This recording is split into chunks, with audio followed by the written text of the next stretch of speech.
I stood in the center of Enzo's, one of Chicago's most elegant Italian restaurants, holding a carefully wrapped box containing a vintage Hermes scarf I had spent weeks hunting down. The soft amber lighting cast a warm glow over the private dining room I had reserved, complete with a three-tier cake decorated with delicate sugar flowers and champagne chilling in silver buckets.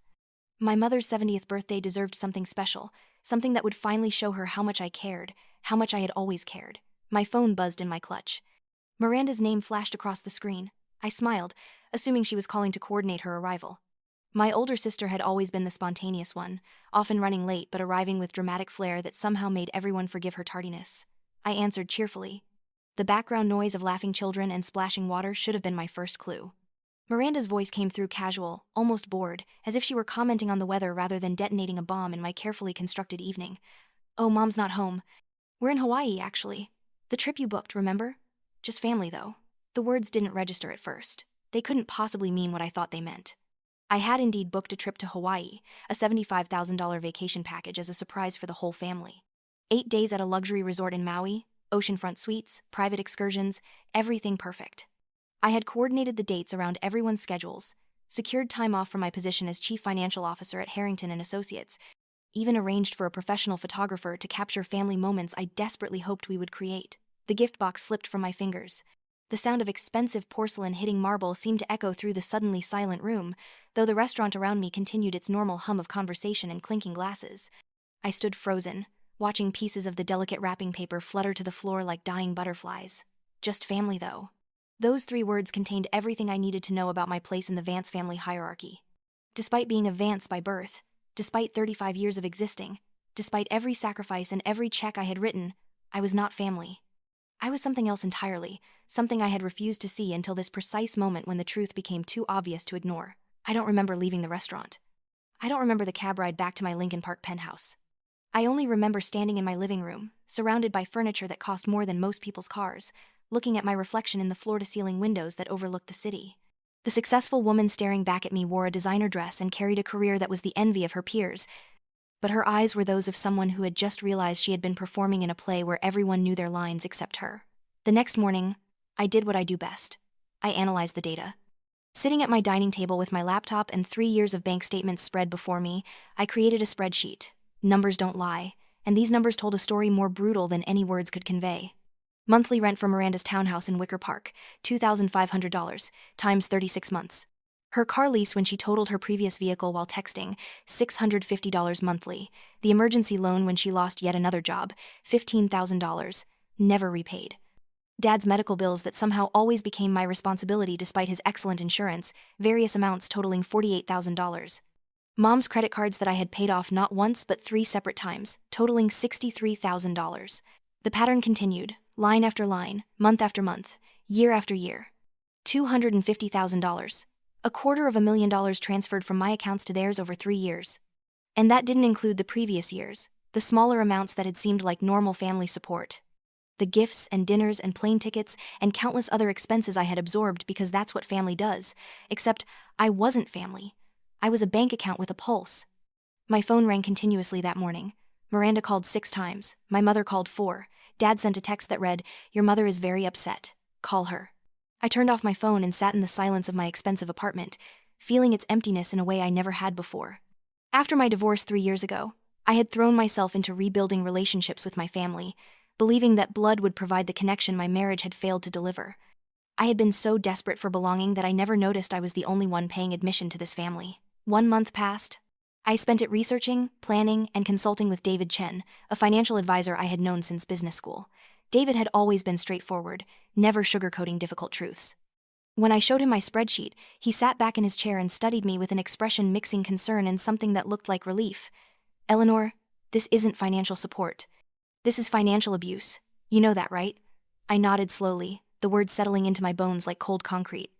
Acknowledging it made it real, transformed it from a vague discomfort into a tangible truth I could no longer ignore. Together, we systematically dismantled every connection between my finances and my family's. Every automatic payment was canceled. Every shared account was closed. Every credit card where I had foolishly added them as authorized users was frozen and replaced. David helped me set up new accounts with security measures so comprehensive that even I found them slightly intimidating. Biometric authentication, encryption, alerts for every transaction over $100. My money had become a fortress, and I was finally standing guard. The call I had been expecting came on a rainy Tuesday afternoon. Miranda's voice carried its familiar blend of entitlement and artificial sweetness, the tone she always used when she wanted something. Eleanor, hi. Look, I have a tiny problem. The landlord is being ridiculous about late fees, and I'm short this month, just $3,500. Can you transfer it today? It's kind of urgent. I stood at my office window, 42 stories above Chicago, watching rain streak down the glass. From up here, the people below looked like ants, scurrying through their lives, unaware they were being observed. I wondered if that's how my family had always seen me, a small figure far below, existing only to serve their needs. Just family, though, I said quietly. What? Your words, Miranda. In Hawaii, just family. Those were your exact words when you explained why I wasn't invited to the $75,000 vacation I paid for. Silence stretched between us. I could almost hear her recalibrating, searching for the script that would restore our normal dynamic. Oh my God, Eleanor, don't be so sensitive. We just thought you'd be too busy with work. You know how you are about taking time off. Come on, this isn't about that. I really need help here. The thing about patterns is that once you see them, you can't unsee them. Every conversation we had ever had suddenly replayed in my mind with new context. Every cry for help had been followed by months of silence. Every family dinner I paid for ended with everyone leaving separately. No offers to split the check, no acknowledgement of the expense. Every birthday and holiday had required my financial contribution, but never my actual presence unless it was convenient for them. No, the word felt strange in my mouth, foreign and sharp-edged.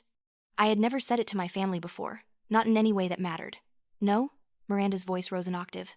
She sounded genuinely confused, as if I had suddenly started speaking a language she didn't recognize.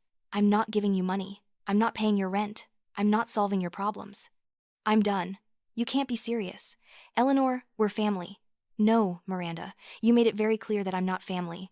I'm an ATM. But even ATMs eventually run out of cash to give, and I'm officially out of service. I ended the call before she could respond. My hands were shaking, but not from fear. This was adrenaline, the body's natural response to finally fighting back after years of accepting blows.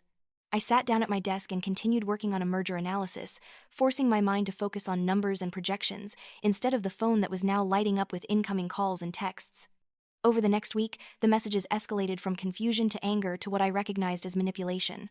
Mom sent long texts about how hurt she was, how she didn't understand what she had done to deserve this treatment, how she had always loved me. Dad sent short, terse messages about family responsibility and disappointing them. Miranda alternated between rage and false sweetness, calling me selfish one moment and her dear sister the next. I blocked them all. Every number, every social media account, every possible avenue of contact was severed. David Chen had suggested this, and I finally understood why. Boundaries only work if you enforce them, and enforcement required complete separation from people who had spent years learning exactly which emotional buttons to push. 2 weeks after that final conversation with Miranda, I arrived home from a particularly long day at work to find a scene that would have been comical if it weren't so disturbing. A black SUV was parked in front of my building, hazards flashing.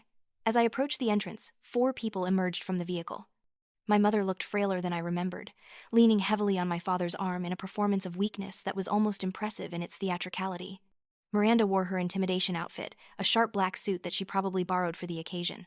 But it was the 4th person who made my stomach drop, a man in an expensive charcoal suit carrying a leather briefcase. Eleanor, my mother's voice quavered. We need to talk.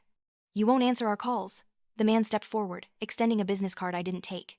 Miss Vance, I'm Arthur Sterling, attorney at law. Your family has retained my services due to some concerning behavior on your part. Concerning behavior, I repeated, looking at each of them in turn. My mother couldn't meet my eyes. Dad looked at his shoes. Miranda stared at me with undisguised hostility. Let me guess. I'm being irresponsible with my finances? Sterling's expression remained professionally neutral. Your family is concerned about your recent financial decisions. Closing accounts, cutting off support without discussion, displaying signs of emotional instability. They worry you may not be capable of managing your affairs appropriately. The words hung in the air like smoke. They were trying to have me declared incompetent. They were actually attempting to gain control of my finances through legal means because they could no longer access my money voluntarily. The audacity was breathtaking. I looked at my mother, really looked at her. She was crying now, tears running down her carefully made-up face, but her eyes were watching me, calculating, measuring my reaction. This was a performance, and she was waiting to see if I would break character and return to the role of obedient daughter and endless cash source. You have absolutely no grounds for any legal action, I said calmly. I am employed, successful, and fully competent. What I'm not is willing to continue funding your lifestyles. That's not insanity. That's self-preservation. Eleanor, please. Mom reached for me. Don't do this to us. To you? I stepped back from her outstretched hand. I paid for a family vacation I wasn't invited to. Just family, remember? You made the rules. I'm just finally following them. I walked past them into my building, nodding to the doorman who had been watching this scene with professional disinterest. Behind me, Miranda shouted something about how selfish I was, how I had always thought I was better than them. The glass doors closed, muffling her voice. I rode the elevator to my penthouse in silence, unlocked my newly installed biometric lock, and stood in my living room trying to calm my racing heart. That night, I received an anonymous text from an unknown number. Be careful, they won't give up. I stared at the message for a long time before saving the number and setting my phone aside. Someone was warning me, but who, and about what specifically? I had already cut off their money. What else could they do? The answer came 3 days later in the form of legal documents served to me at my office. My family was suing me for financial neglect and emotional abandonment, claiming I had made verbal commitments to support them and was now reneging on those promises to their severe detriment. They were seeking $200,000 in damages plus punitive compensation for emotional distress. I sat in the conference room where the process server had found me, reading through page after page of lies dressed up in legal language.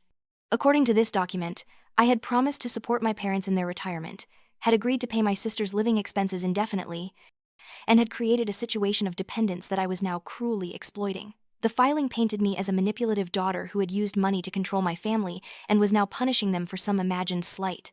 My hands didn't shake this time. I picked up my phone and called Benjamin Carter, a lawyer who had represented Harrington and Associates in a difficult litigation the previous year. Ben was young, only 33, but he had a reputation for being absolutely ruthless in court while maintaining an almost disarming politeness. I needed someone who could fight dirty while looking clean.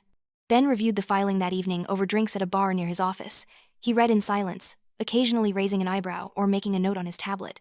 When he finished, he looked at me with an expression I couldn't quite read. This is one of the most absurd filings I've seen in my career, and that's saying something. They have no case, but that doesn't mean it won't be unpleasant. How unpleasant? They're going to try to destroy your reputation, make you look unstable, vindictive, cruel. They'll tell stories about family dinners and holidays, paint themselves as victims of your caprice, and juries love family drama. Even if we win, and we will win, it's going to be painful. I thought about the alternative, backing down, restoring the money flow, returning to my role as the family ATM. I thought about living the rest of my life watching my bank account drain while my family treated me like an inconvenient but necessary appliance. I thought about dying alone knowing I had spent my whole life buying approval from people who never actually approved of me. Let's go to trial, I said, and I want to countersue. Ben smiled, the first genuine smile I had seen from him. Now we're talking. What grounds? I pulled out my phone and showed him the spreadsheet David and I had created. Ben's eyes widened as he scrolled through the data. Financial abuse, emotional manipulation, and we're going to prove every single transaction. I'm done being the villain in their story. It's time they faced the truth about themselves. The first court date arrived faster than I expected. Cook County Courthouse was an imposing building, all stone and authority, designed to make everyone who entered feel the weight of the law. I wore a navy blue suit, minimal jewelry, hair pulled back in a professional bun. Ben had coached me on courtroom demeanor. Look calm, look competent, look like someone who has nothing to hide. The gallery was nearly empty, just a court reporter, a bailiff, and the judge. This was a preliminary hearing to determine if the case had merit to proceed. My family sat on the opposite side of the room with Arthur Sterling. Miranda was dressed conservatively for once. Mom looked appropriately maternal, and Dad had apparently been instructed to appear disappointed but dignified. They were quite the picture of a wounded family seeking justice. Judge Patricia Moreno presided, a woman in her 60s with silver hair and an expression that suggested she had seen every variety of human foolishness and was unimpressed by all of it. Sterling presented his case first, arguing that I had created a situation of dependence and was now abandoning my family in their time of need. He made it sound almost believable. Then Ben stood up. He didn't raise his voice. He didn't need to. He simply presented the data, bank statements showing the flow of money, emails and text messages showing the demands. The Hawaii vacation confirmation showing I had paid for 5 people but was only told about the trip after they had departed. The pattern was undeniable. Your Honor, this is not a case of financial neglect. This is a case of financial abuse that the plaintiff is finally refusing to tolerate. Miss Vance has been systematically exploited by her family for years, and now that she has established healthy boundaries, they are attempting to use the legal system to force her back into that abusive dynamic. Sterling tried to object, but Judge Moreno held up her hand. She had been reading through the exhibits while Ben spoke, and her expression had shifted from neutral to something resembling controlled anger. Mr. Sterling, Unless you have evidence that your clients were entitled to this money beyond familial expectation, I'm inclined to dismiss this case immediately. Adult children have no legal obligation to support their parents or siblings financially unless there is a specific legal instrument requiring it. Do you have such an instrument? Sterling shuffled papers, searching for something that didn't exist. While he searched, Ben made his move. Your Honor, we would like to file a countersuit. Our investigation has uncovered that Miss Miranda Vance has been using credit cards in Miss Eleanor Vance's name without authorization for the past 3 years, accumulating over $100,000 in fraudulent charges. We have documentation showing that Miss Eleanor Vance did not authorize these accounts and was unaware of their existence until recently. The courtroom went silent. I watched Miranda's face drain of color. Mom grabbed Dad's arm. Sterling actually dropped his papers. This was news to all of them, a bomb Ben had been holding in reserve. David Chen had discovered the unauthorized accounts during his deep dive into my finances. Miranda had somehow obtained my social security number and opened credit cards using my information, making minimum payments from her checking account to avoid triggering fraud alerts, and racking up massive debt in my name for her personal expenses. Judge Moreno's voice cut through the silence like ice. Is this true, Mr. Sterling? We were not aware of these allegations, Your Honor. They're not allegations. They're documented facts. The judge turned to me, and for the first time, I saw something like sympathy in her eyes. Miss Vance, has your family paid you back any of the money you provided them over the years? No, Your Honor. Have they ever expressed gratitude or acknowledged the financial burden you carried? I thought about the countless dinners, the holidays, the crisis after crisis I had solved with money. I thought about the Hawaii vacation and those 3 words. Just family, though. No, Your Honor. The only acknowledgement I received was being excluded from events I paid for because I wasn't considered family. Judge Moreno removed her glasses and rubbed the bridge of her nose. I could see her making the calculation, weighing the evidence, seeing the pattern Ben and I had laid out so carefully. Furthermore, I am ordering a full investigation into the credit fraud allegations. Mr. Sterling, I suggest your clients retain separate counsel immediately. Miss Vance, I'm granting a restraining order preventing your family from contacting you or coming within 500 feet of your residence or workplace. This court is adjourned. The gavel came down with a sound like thunder. I sat frozen in my chair while chaos erupted around me. Miranda was shouting something about how it was all a misunderstanding. Mom was crying real tears now, not performative ones. Dad was trying to usher them out of the courtroom while Sterling gathered his papers with shaking hands. Ben turned to me with a satisfied smile. That went better than expected. The criminal investigation will take a few months, but with the evidence we have, your sister is looking at fraud charges. And our countersuit for the full $250,000 plus emotional damages has a very strong chance of success. I should have felt triumphant. I should have felt vindicated. Instead, I felt empty, like someone had scooped out everything inside me and left only a hollow shell. These were my family, the people who were supposed to love me unconditionally, and I had just watched them revealed as con artists in a courtroom, destroyed by their own greed. Outside the courthouse, I stood on the steps, watching people hurry past, everyone absorbed in their own dramas, oblivious to mine. Ben placed a hand on my shoulder. This was the right thing to do. You know that, don't you? I nodded, not trusting my voice. Right doesn't always feel good. Sometimes it just feels necessary. The criminal investigation moved faster than anyone expected. When federal agents are handed a case with clear evidence and a victim willing to testify, they can be remarkably efficient. Miranda was arrested 3 weeks after our first court date, charged with identity theft, credit fraud, and wire fraud. The evidence was overwhelming. She had been using my information for years, not just for credit cards but for other financial accounts, loans, even a car lease I knew nothing about. The total damage exceeded $150,000. Mom and Dad tried to post bail, but they couldn't afford it. All the money they should have saved for retirement had been spent on maintaining a lifestyle they couldn't afford, funded by me. Miranda spent 2 nights in jail before accepting a plea deal. 5 years probation, full restitution, and a felony conviction on her record. The civil suit concluded shortly after. Faced with criminal convictions and irrefutable evidence, my family's lawyer advised them to settle.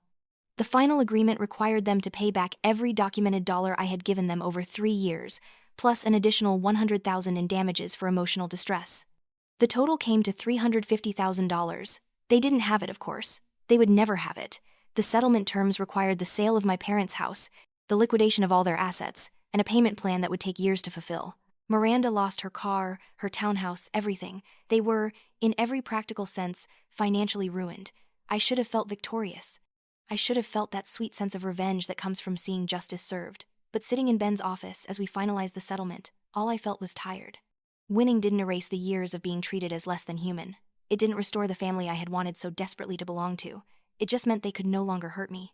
3 months after the final settlement was signed, I stood in my new apartment, a stunning penthouse in the Gold Coast neighborhood with floor-to-ceiling windows overlooking Lake Michigan. I had sold my Lincoln Park place, needing a fresh start in a space that held no memories of who I used to be. This apartment was mine alone, chosen by me, decorated to my taste without anyone else's input or approval. The morning sun streamed through the windows, turning the lake into a sheet of silver.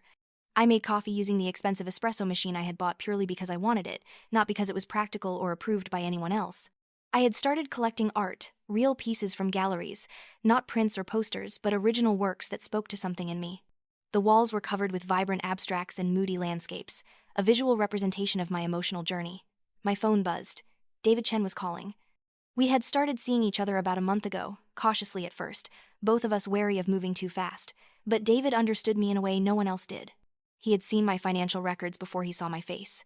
He knew the worst of my family drama and stayed anyway. He didn't want to save me or fix me. He just wanted to be with me. "Morning," I answered. "Are we still on for brunch?" "Absolutely." I found this amazing French place in Wicker Park. Their croissants are supposed to be life-changing. I smiled, realizing how natural it felt. "Sounds perfect. I'll meet you there in an hour." After we hung up, I walked to my bedroom and opened my closet. It was full now, properly full, with clothes I had chosen because they made me feel good, not because they projected the right image or cost the right amount. I selected a casual sundress, something light and flowy that I would have never worn before because Miranda once said it made me look like I was trying too hard. As I got ready, I thought about the text I had received the night before. Miranda, from a new number I hadn't blocked yet. It was short, desperate. "Please, Eleanor. We have nothing. I need help." I had stared at that message for a long time. The old me, the me from a year ago, would have felt guilt crushing down like a physical weight. Would have calculated how much I could send without too much damage. Would have convinced myself that blood meant something, that family was worth any price. The new me deleted the message and blocked the number. Blood doesn't entitle anyone to bleed you dry. Family shouldn't cost you your sanity and your savings. I had learned these lessons in the most painful way possible, but I had learned them. My doorbell rang. I wasn't expecting anyone. The building's security was excellent, so whoever it was had been allowed up. I checked the video intercom and saw an older woman I didn't recognize holding a small package. I opened the door cautiously. The woman smiled warmly. "Eleanor Vance? I have a delivery for you." She handed me a padded envelope and left before I could ask questions. Inside was a burner phone and a single piece of paper with a typed message. "I was the one who warned you. I'm Robert's sister, your father's sister. He doesn't speak of me because I cut them off 20 years ago for the same reasons you did. They've done this to everyone who is successful in our family. You did the right thing. Don't ever doubt that. Stay strong. Aunt Patricia." I stood in my hallway holding this message from a relative I had never known existed. Someone else had survived my family. Someone else had recognized the pattern and escaped. I wasn't crazy. I wasn't cruel. I was simply the latest in a line of people who had refused to be consumed by the Vance family's particular brand of parasitic love. That afternoon, I met David for brunch. We sat on the patio of the French bistro he had found, eating croissants that were indeed life-changing and drinking coffee that was overpriced but delicious. He talked about his work, about a difficult client he was helping untangle from a bad investment. I talked about my plans to take a trip to Italy, something I had always wanted to do but never made time for. "You should do it," David said, reaching across the table to take my hand. "Take a month. Take 2 months.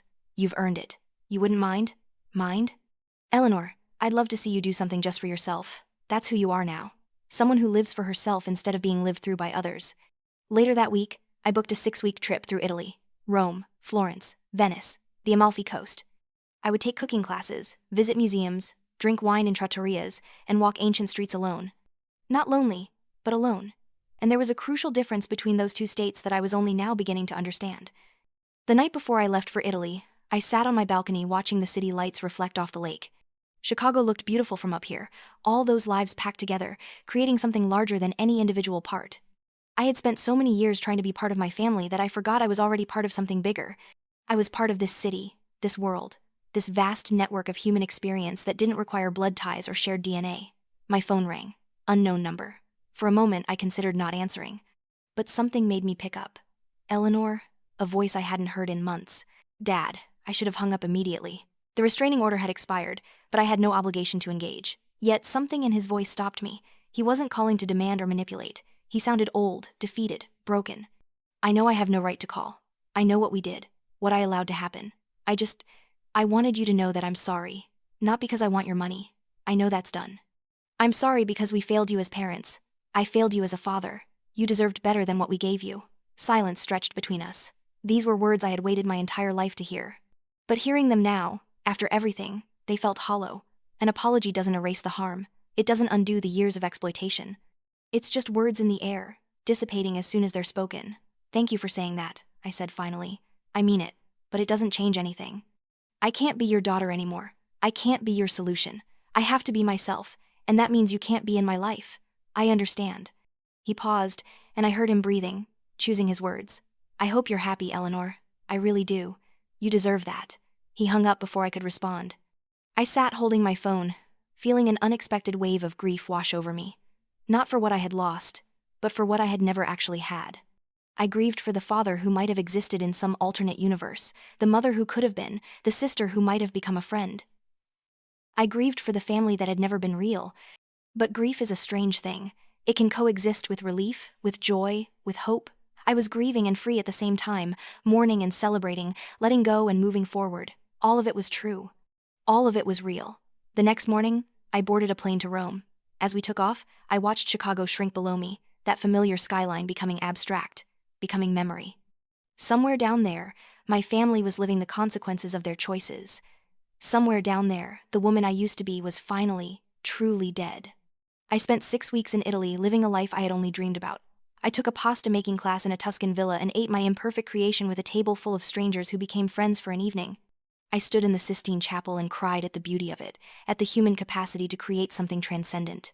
I got lost in Venice and found my way out by trusting my instincts rather than my phone. I drank limoncello on the Amalfi Coast while watching the sun set over water so blue it looked unreal. Every experience was mine alone. No one to check with, no one to please, no one to fund except myself. I posted pictures on social media, not to prove anything, but simply to share moments of joy.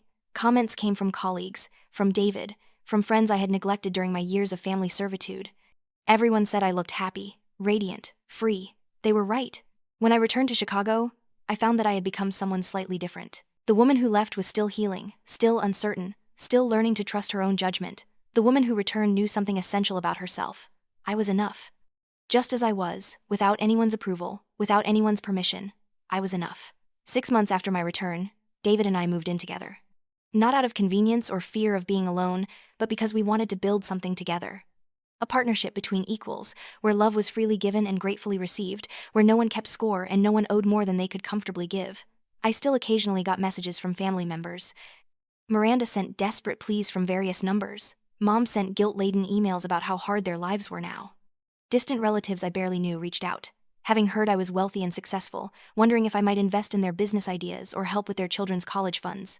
I deleted them all. I blocked them all. I owed them nothing. My value had never been a debt they could collect.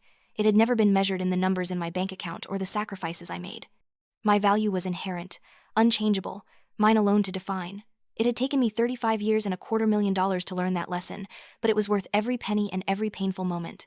On a Tuesday evening in October, exactly 1 year after that first devastating phone call from Hawaii, I stood on my balcony with David. We were hosting a small dinner party, friends laughing in the living room behind us, music playing, the smell of good food filling the air. My phone buzzed. Miranda. I glanced at the screen and then at David. "Do you need to get that?" he asked. I looked at him. This man who had watched me rebuild myself from rubble, who had supported me without trying to save me, who loved me without requiring me to be anything other than who I was. Then I looked at my phone, at Miranda's name flashing insistently. "No," I said, turning it off and setting it down. "I don't need to get that. I don't need them. I have everything I need right here." David kissed my forehead. "I'm proud of you. You know that, right?" I leaned into him, watching the city spread out below us, all those lives and stories and struggles playing out in the gathering darkness. Somewhere out there, my family was surviving. Maybe they had learned. Maybe they never would. It didn't matter anymore. Their story was no longer mine, to write, or fund, or fix. I had purchased my freedom with everything I had, and in losing it all, I had found something infinitely more valuable. I had found myself. The woman I was always meant to be, unburdened by expectations I could never meet, unbound by obligations that were never fair, free to live a life of my own choosing. Years from now, when I look back on this period of my life, I won't remember it as the time I lost my family. I'll remember it as the time I found my worth, the time I learned that you don't owe your peace to those who profit from your pain, The time I discovered that the most loving thing you can do for yourself is to refuse to be anyone's victim. I am Eleanor Vance. I am a daughter who became an orphan by choice. I am a sister who walked away. I am a woman who paid a fortune to learn she was worth more than any price. And I am, finally, truly, completely free. The dinner party that night became one of those evenings you remember years later, not because anything extraordinary happened, but because everything felt right. My friend Jessica, a marketing executive I had met through work, told stories about her disastrous attempts at online dating that had everyone laughing until their sides hurt. Marcus, David's college roommate, debated the merits of deep dish versus thin crust pizza, with the kind of passion most people reserve for politics or religion. Sarah, my neighbor from 2 floors down who had become a genuine friend, talked about her plans to start her own consulting firm. These were my people now. Not bound by blood or obligation, but by genuine affection and mutual respect. They knew pieces of my story, enough to understand why I valued them so deeply, but they didn't treat me like I was broken or needed saving. They just treated me like Eleanor, someone worth knowing for who I was rather than what I could provide. After everyone left, David and I cleaned up together in comfortable silence. He washed dishes while I dried and put them away, a domestic choreography we had perfected over months of living together. When we finished, he pulled me close and we stood in the kitchen, swaying slightly to music only we could hear. "What are you thinking about?" he asked. "How different this is from a year ago.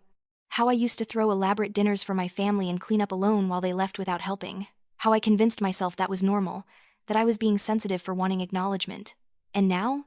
Now I have this. People who stay to help clean up. People who bring wine and ask what they can contribute. People who see me as more than a resource to be exploited." He kissed the top of my head. "You've built a beautiful life, Eleanor. You should be proud." "I am," I said, and realized I meant it completely. For the first time in my adult life, I was genuinely proud of who I had become and the choices I had made, even the painful ones, especially the painful ones. The following weeks brought an unexpected development. I received a letter from Aunt Patricia, the mysterious relative who had sent me that burner phone and note of encouragement. She wanted to meet, if I was comfortable with that. She lived in Portland but would be visiting Chicago for a medical conference. "No pressure," she wrote. "I just thought you might like to know someone who understands." I debated for days. Part of me wanted to keep all Vances at a distance, even ones who claimed to be different. But curiosity won out, and I agreed to meet her for coffee at a neutral location downtown. Patricia Vance was in her late 60s, with iron-gray hair cut in a stylish bob and intelligent eyes that assessed me carefully when we met. She looked like my father might have looked if he had developed a spine and a sense of self-worth.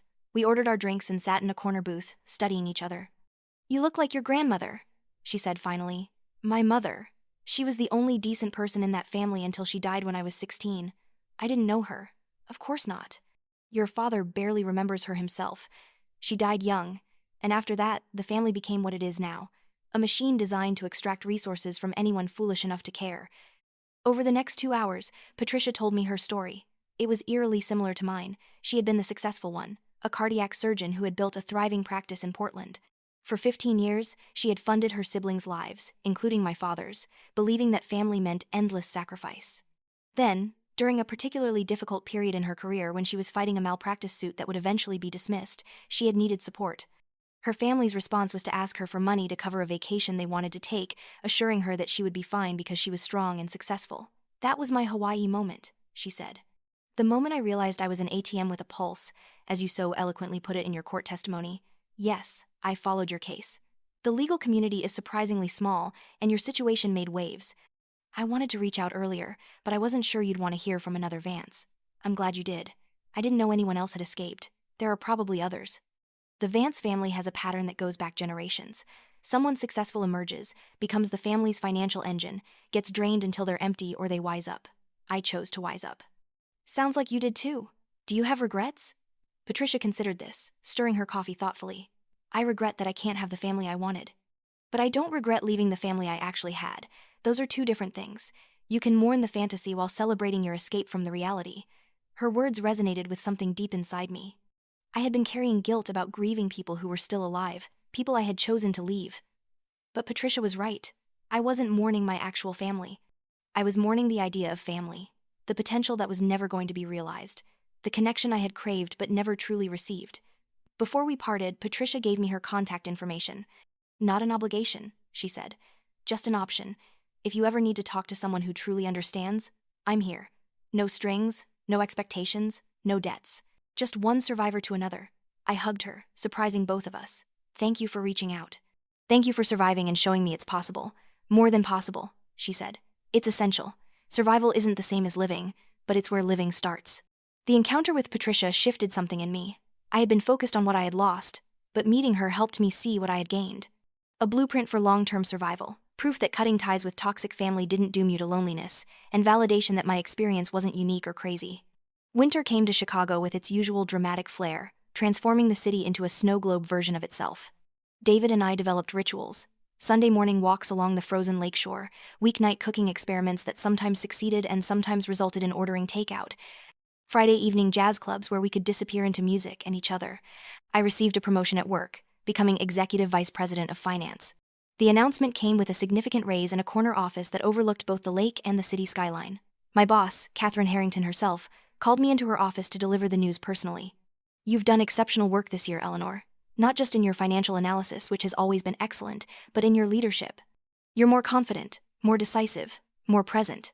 Whatever changes you've made in your personal life are clearly serving you well. Thank you, Catherine. I've learned a lot about boundaries and self-worth this year. She smiled knowingly. The best executives know how to protect their resources, including themselves. You're going to do brilliant things here. That evening, I celebrated with David and a small group of close friends at a rooftop restaurant. The city spread out below us, glittering in the cold winter air, and I felt a sense of accomplishment that was entirely my own. This success wasn't built on anyone's approval or funded by my self-sacrifice.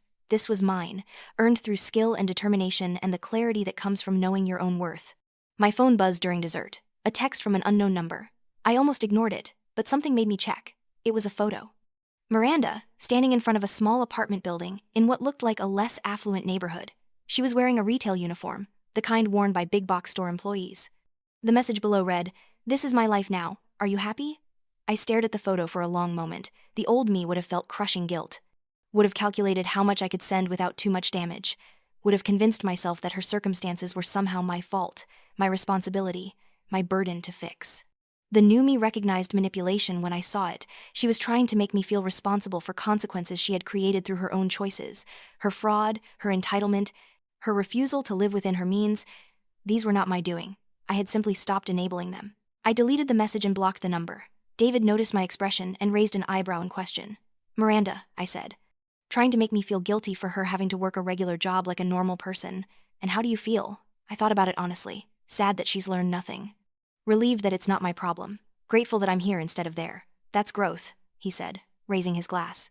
To Eleanor Vance, who learned that love shouldn't cost everything you have. Everyone at the table raised their glasses. To Eleanor, they echoed.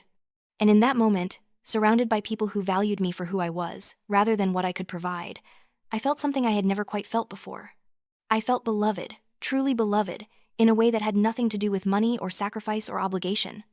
Spring arrived slowly, as it always does in Chicago, teasing with warm days before retreating into cold snaps. I started therapy with Dr. Rebecca Chen, no relation to David, who specialized in family trauma and financial abuse.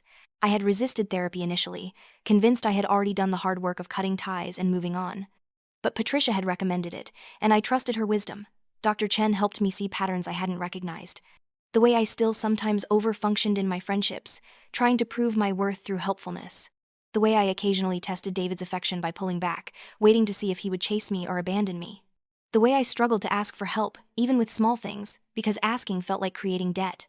These weren't fatal flaws, just scars from growing up in a family where love was transactional and approval was a commodity to be purchased.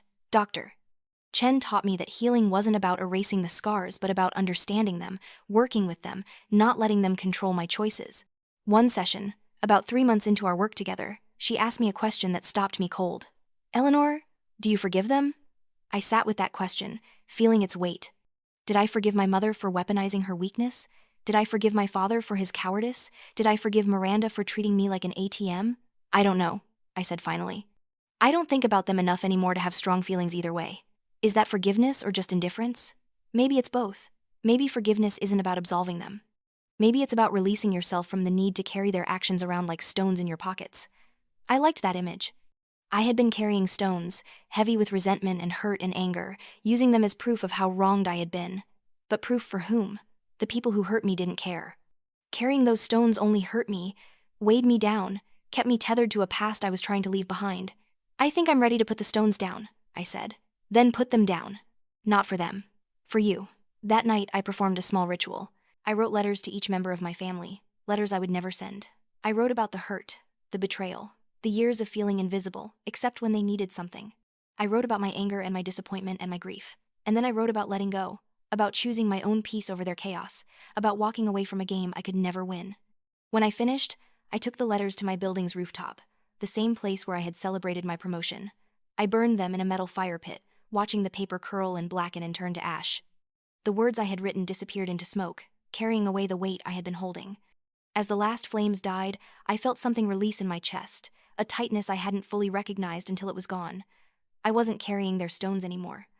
I was standing on my own foundation, solid and strong and entirely mine. Summer brought unexpected joy. David proposed during a weekend trip to a bed and breakfast in Door County, Wisconsin. It wasn't elaborate or dramatic. We were walking along the beach at sunset, and he simply stopped, took my hand, and asked if I would marry him. No ring, no grand gesture, just a genuine question from one person to another. I said yes without hesitation. Not because I needed marriage to feel complete, but because I wanted to build a life with this man who had seen me at my worst and loved me anyway.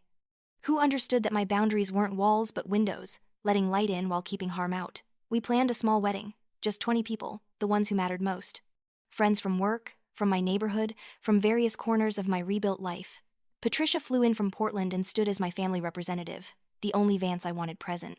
She cried during the ceremony, not sad tears but ones of recognition and joy. After you get married, you have to decide things, she said at the reception.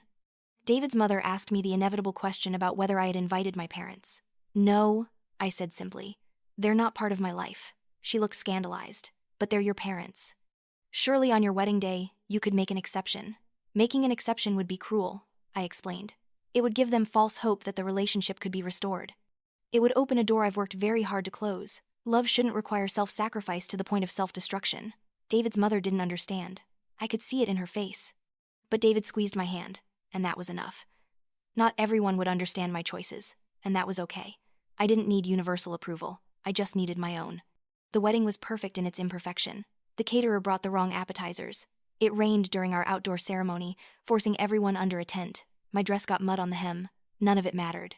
What mattered was standing in front of people who genuinely cared about us, making promises we intended to keep, celebrating a love that was freely given and joyfully received. That night, in our hotel room overlooking Lake Michigan, David and I talked about the future. We wanted to travel, to see the world together. We talked about maybe having children someday, or maybe not, leaving that door open. We discussed buying a house, something with character in one of Chicago's older neighborhoods, a place we could make completely our own. What we didn't talk about was my family.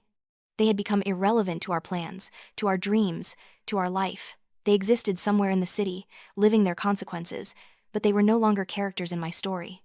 They had become footnotes, barely remembered references to a life I no longer lived. Fall arrived with its spectacular display of color. David and I closed on a Victorian brownstone in Lincoln Park, a different part of the neighborhood from where I'd lived before. This house had good bones, as the inspector said, but needed work. We spent weekends painting walls, refinishing floors, choosing furniture that reflected both our tastes. I created a home office with built-in bookshelves and a large window overlooking our small garden. This was my space, where I worked on projects and read and sometimes just sat in silence, appreciating the peace I had built. David set up a music room in what had been a formal dining room, filling it with his guitar collection and a keyboard he was learning to play. One evening, while I was working late in my office, my phone rang. Private number, I debated answering, but something made me pick up. A voice I barely recognized. Mom, but older, weaker, diminished. My first instinct was to hang up. My second was to listen. I chose the second, not for her sake, but for mine. I wanted to hear what she had to say, not because I thought it would change anything, but because I was curious about whether she had learned anything. I'm sick, Eleanor. Cancer. Stage 3. Your father didn't want me to call, but I thought you should know. I waited for the familiar guilt to crash over me, waited to feel responsible, obligated, compelled to help. But those feelings didn't come. Instead, I felt a distant sadness, the kind you might feel reading about a stranger's illness in the newspaper. Unfortunate, but not your burden. I'm sorry to hear that, I said. And I meant it. I wouldn't wish cancer on anyone. The doctors say I need aggressive treatment. It's expensive. Our insurance doesn't cover everything, and we've already spent so much on lawyers and paying back your settlement.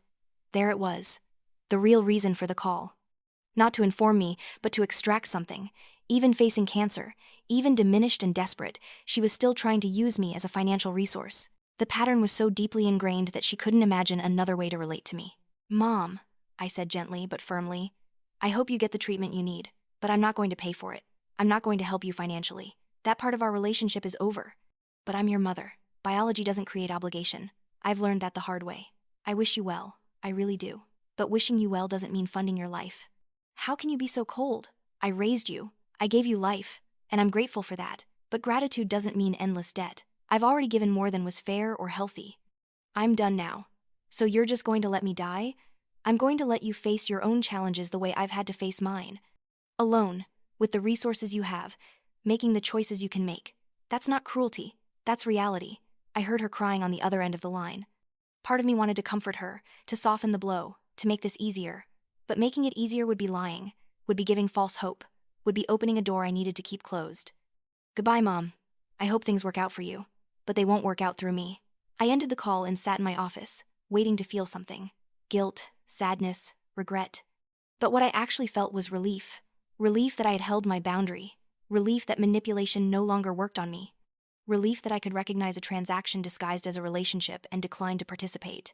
David found me there an hour later, still sitting in the darkening room. "You okay?" he asked. "My mom called. She has cancer. She wanted money for treatment. And I said no." He sat down beside me, taking my hand. "How do you feel about that?" "Sad for her, grateful for me, clear about my choice." "Is that terrible?" "No," he said firmly. "It's honest. You can have compassion for someone's situation without taking responsibility for fixing it. That's actually the healthiest possible response." I leaned against him, drawing comfort from his solid presence. "I'm not a monster for having boundaries, am I? You're the opposite of a monster. You're someone who learned the hard way that protecting yourself isn't selfish, it's survival."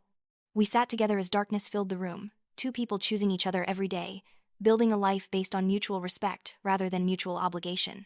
Outside, the city hummed with evening activity, millions of people living their complex lives, making their difficult choices, learning their hard lessons.